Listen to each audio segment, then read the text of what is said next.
அஸ்ஸலாமு அலைக்கும் வரஹ்மத்துல்லாஹி வபரகாத்துஹு. தினமும் ஒரு ஹதீஸ்.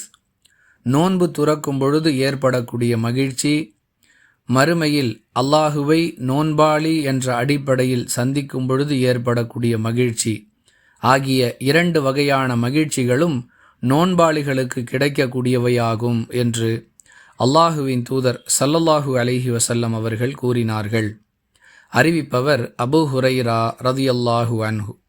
நூல் புகாரி, ஹதீஸ் எண் 1904.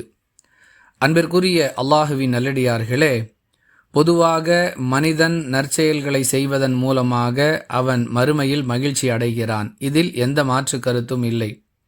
ஆனால் நோன்பாளிகளுக்கென்று சிறப்பான இரண்டு மகிழ்ச்சிகள் கிடைக்கும் என்பதையே இந்த ஹதீஸ் விளக்குகிறது. பகல் முழுவதும் பசித்திருந்து நோன்பு துறக்கக்கூடிய அந்த நேரத்தில் ஒரு விதமான மன அமைதியுடன் கூடிய சந்தோஷம் ஏற்படும்.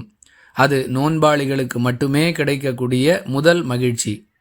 மறுமையில் அல்லாஹுவை சந்திக்கும் பொழுது எல்லோருமே சந்தோஷப்படுவார்கள் என்றாலும் நோன்பு நோற்றவர் இறைவனை சந்திப்பதால் கிடைக்கக்கூடிய மகிழ்ச்சி சிறப்பானது என்பதை உணர்த்தும் விதமாகவே இந்த ஹதீஸ் அதை நோன்பாளி அடையக்கூடிய இரண்டாவது மகிழ்ச்சியாக அடையாளப்படுத்துகிறது.